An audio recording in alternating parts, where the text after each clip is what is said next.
A guy stole a poisonous spider from the circus, and it bit his best friend. Now he's willing to do anything to save him. This is Cirque the Freak, the vampire assistant. Let's go! A bald man is eating popcorn right in the cemetery. At this time, another funeral is being held there. A sad guy puts a white flower on the grave. His name is Steve, and he is mourning his best friend Darren, lying underneath a layer of dirt. Darren is the one who wants to share his story with you. The thing is, he's too bored to lie in his coffin for so long. Darren was an ordinary guy. He was good at school and popular with the girls. He also had a best friend Steve, who was constantly encouraging Darren to do various pranks. For example, to skip classes. The friends sneak onto the school roof and break one of the lamps with a stone. Darren's parents are horrified and scold their son for befriending such a guy. They forbid him to hang out with Steve and declare that there should be only 3 things in his life: college, work, and family. Darren admits to Steve that they can't be friends anymore. At that moment, someone throws them a flyer from a passing car. It's an advertisement for a freak circus. Needless to say, the main characters decide to attend the show in the evening. A huge full moon is shining in the sky. While Steve is buying tickets, someone bites his finger. The circus owner invites the boys into a huge hall, and the most amazing show in the world begins. First, the audience is shown the wolf man, who is constantly being bitten by flies. He walks near the audience, growls angrily, and even bites one of the women. Don't worry, she is also an artist of this circus and shows real miracles of regeneration. Next comes the victim of artistic starvation, Alexander Ribs. It looks like he is lacking some of his organs. After him, we meet a toothy girl and a man who can eat metal. There's also a snake boy performing in this circus. Then a gorgeous woman in a bright dress comes on stage. She approaches Darren, and at that moment, she grows a beard. That's extraordinary, isn't it? And now, the final performance. An amusing man in a cylinder shows the audience a huge black spider with red spots. Her name is Madame Octa, and she's extremely poisonous. A single bite can send a person to the afterlife. Darren looks at the spider with great delight. It turns out he adores spiders. Steve claims that the man in the cylinder who is performing with Madame Octa is not a circus artist, but a real vampire named Lawton Crapsley. The guy saw his portrait in one of the books about vampires. At that moment, a huge spider jumps right onto Darren. The guy stares at it as if bewitched, yet the circus performance is abruptly stopped, as the local administration bursts in and demands the circus to leave town. Taking advantage of the turmoil, Darren sneaks into Lawton Crapsley's dressing room and discovers a large wooden coffin there. Also, he finds and steals a cage with Madame Octa. Hearing someone's footsteps, Darren hides in a closet. He hears Crapsley talking to another man, who says they are being hunted by a so-called Vampanese. Besides, Mr. Tiny has returned from the outer world, and now he is striving to destroy the world of vampires. Suddenly, someone bursts into the dressing room. He asks Crapsley to turn him into a vampire. The man tastes a drop of his blood and says it's evil, so Steve can never become a vampire. This makes the guy terribly angry, and he promises to get revenge on Crapsley for the refusal. Upon hearing so many creepy things, Darren escapes through a secret exit, taking a poisonous spider with him. Outside, Mr. Tiny offers him a ride home, and the naive Darren gets into the car. There is another suspicious man in the car besides Mr. Tiny. The men intimidate Darren, call him a bag of blood, tear a hair out of his head, and eventually release him. Waking up in the morning, Darren hopes it was just a nightmare. However, the huge Madame Octa is still in his bag. Steve shows up nearby and notices the spider. The boy drops the cage with Madame Octa on the floor, and the poisonous spider immediately escapes. Other students notice her and scream fearfully. Steve tries to swat it with a broomstick, but Madame Octa runs fast and jumps well. The spider deftly gets under Steve's shirt, after which it climbs on his head and stings him. The guy immediately falls to the floor, and Madame Octa escapes through the open window. Darren returns to the circus to find Crapsley. He begs the vampire to give him an antidote to save his friend. Crapsley agrees on the condition that Darren turns himself into a half vampire and becomes his assistant. For the sake of saving Steve, the protagonist agrees. Darren undergoes the initiation rite. He has to exchange his blood with the vampire. At first, he feels pain, and then he gets cold. In the end, he realizes that his saliva can heal wounds. The main character jumps on Crapsley's back, and together they rush to Steve's ward. The vampire injects the poor guy with an antidote, and Darren tries to banish Crapsley with the help of a cross. It looks rather stupid. Still, the vampire does leave the ward. Steve recovers and returns to school. Darren is constantly doing very strange things. He scratches the backboard with his fingernails, eats raw meat with pleasure, and looks at his little sister's neck with interest. At night, Crapsley sneaks into Darren's room. The boy cries and says that he doesn't want to attack humans. The vampire replies that Darren needs to get away from his family, and in order to do that, he needs to die.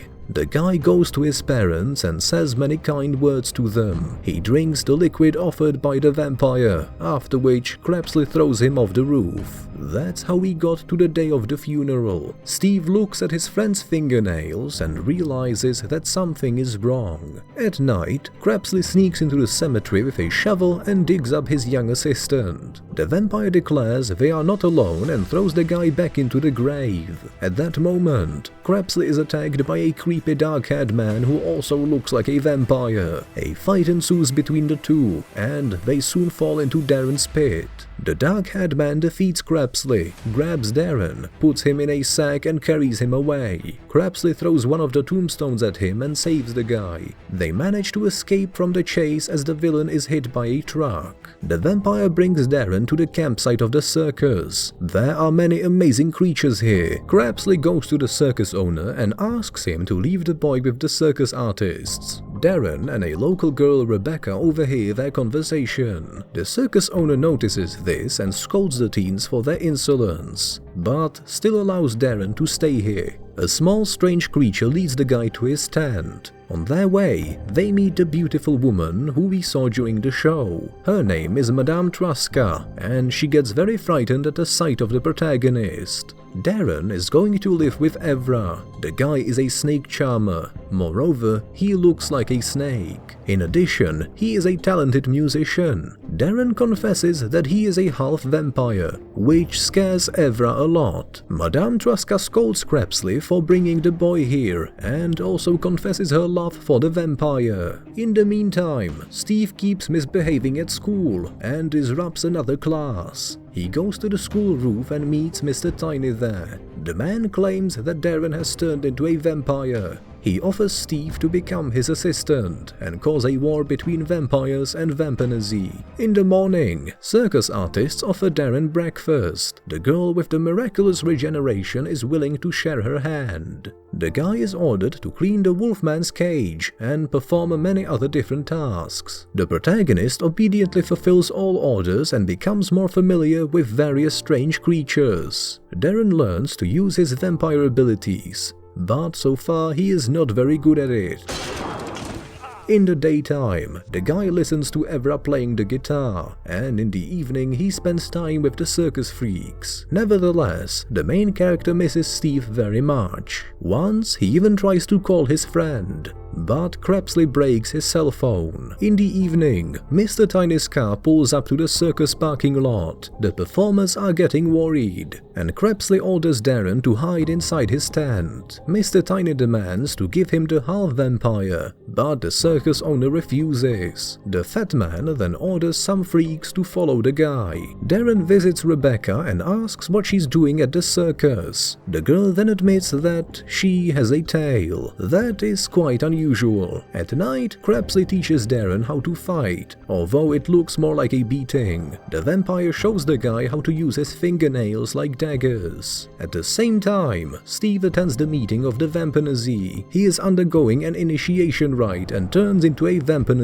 as well. The guy, together with his new mentor, comes to his school teacher, takes off his glasses and attacks the unfortunate man. Crapsley explains to Darren the difference between vampires and vampires. The first ones put their victims to sleep and drink only their blood. The latter have no mercy on humans and never leave them alive. Crapsley takes the guy on a hunt, puts a local farmer to sleep and offers Darren to take a few sips of his blood. The protagonist refuses, and the angry vampire returns to camp. Soon, a group of vampires appears there. They break into Darren's tent, but the guy along with Evra and Rebecca hide in a different place. Alas, the villains quickly find him, and Darren has to fight them off first with a dummy and then with an iron. However, the vampires are no ordinary people, and it's not easy to cope with them. Crapsley comes to the rescue. He hides Darren at the moment one of the freaks releases the Wolfman from the cage. He attacks the vampire and the other artists are about to join him. The circus owner shows up and forbids the fight on his territory. Darren returns to the circus at dawn. He discovers that the vampires have kidnapped Rebecca. Meanwhile, Steve arrives at Darren's parents' house and offers them to adopt him. That's when Mr. Tiny shows up. Looks like they're planning another evil deed. Darren asks a random driver for a ride home. He arrives at his home, but there is no one inside. He finds a note with the words, "See you at the theater." The guy goes there and sees a vampire who once tried to kidnap him on the stage. Also, he spots his parents, his sister and Rebecca tied up. Evil Steve comes on stage and brags that he is now the leader of the vampire. The guy orders Darren to take Rebecca's life and join his clan. In the meantime, Crapsley draws a ritual dagger from a chest and takes some knives from the artists. He interferes in the fight and hurls his spider at Steve. The vampire attacks the vampire and a fierce fight ensues between the two. Alas, the evil villain is much stronger than the kind Crapsley, and the latter is gradually losing. The vampire throws the wounded vampire off the stage and hands Steve a dagger. Rebecca stealthily unties the ropes with her long tail, walks over to Darren and offers him a few sips of her blood. The boy clings to her shoulder. After having lunch, he rescues Crapsley and the vampire sends the evil vampire to the afterlife. Mr. Tiny shows up and rejoices that now the Great War will begin. Then Darren attacks Steve. Another violent fight begins, and at one point, Mr. Tiny freezes time. He turns the dead vampire into a small freak and gives him a cloak. Afterward, he leaves along with Steve and the freak. The thing is that it's not time for the great battle just yet. Darren bids farewell to his sister and parents, while Crapsley erases their memories. The boy kisses Rebecca and all the protagonists return home. The circus artists vote for Darren to stay with them. Crapsley gives him a comfortable coffin, and the guy really likes it. Vampires need blood, and I need your likes. You've been watching the Movie Cat channel. I'll see you later, friends.